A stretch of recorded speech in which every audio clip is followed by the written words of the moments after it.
This is an absolutely unbelievable story. The Biden administration is pressuring Israel to make more concessions for a ceasefire and hostage deal, even though Hamas still hasn't shown up at the negotiating table. And now the terror group's leader is insisting Israel give him a personal guarantee. CBN's Chuck Holton explains. Hamas leader Yahya Sinwar has reportedly added a new demand to ceasefire negotiations, his own survival. An Egyptian official told Israeli media that Sinwar wants assurances he won't be killed, despite previously stating he'd be proud to die fighting Israel. This as cracks may be forming in Palestinian support for the terror leader. On Tuesday, a Gazan woman interrupted a live Al Jazeera English broadcast shouting, "May Allah curse you, Sinwar and Hamas." She was immediately hauled away by an unidentified man. Meanwhile, Israeli Prime Minister Benjamin Netanyahu insists on maintaining an IDF presence along the Philadelphia corridor at the Gaza-Egypt border. In a phone call Wednesday, President Biden reportedly pressuring Netanyahu to soften his stance to help get a ceasefire deal.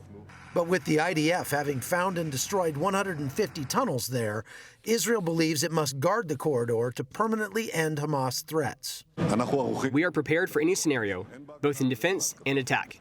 Tehran claims that their delay in this massive response that they've promised for the killing of Ismail Haniyeh is part of their strategy for punishing Israel, but Israelis remain largely unfazed. The delay in Iran's execution of this attack has caused a lot of Israelis to just engage in a sort of cautious optimism that perhaps the attack won't be coming at all.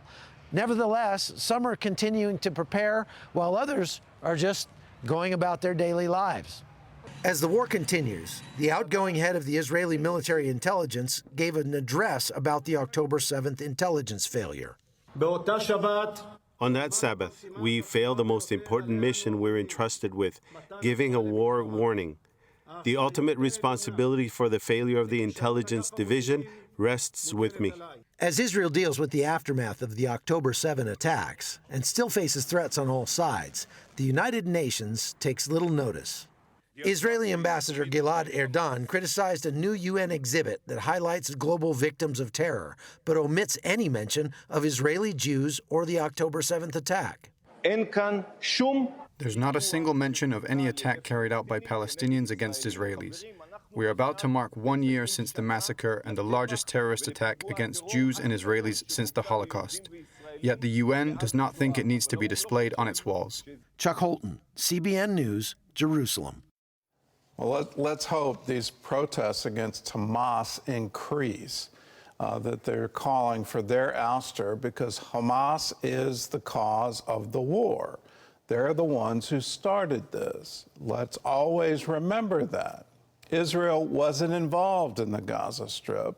They weren't involved at all. They had withdrawn years before, and in their withdrawal under the Bush administration, there was hope that there could be free and open elections, and in those elections, the Palestinian people would choose democracy and liberty.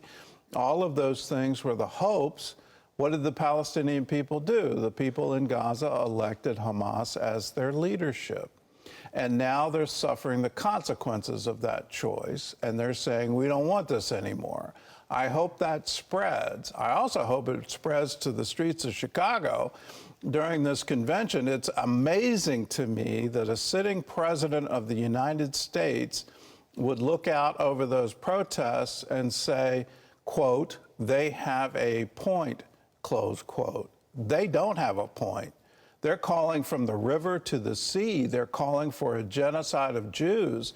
If you as president are going to say they have a point, please, you've got to be kidding. We have vowed never again another Holocaust, never again on our watch.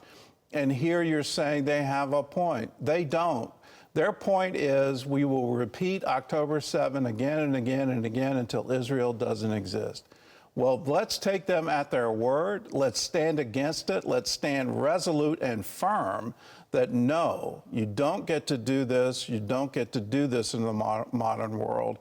This is absolutely horrific. If we can't call it for what it is, I'm just astounded that any politician would take that position.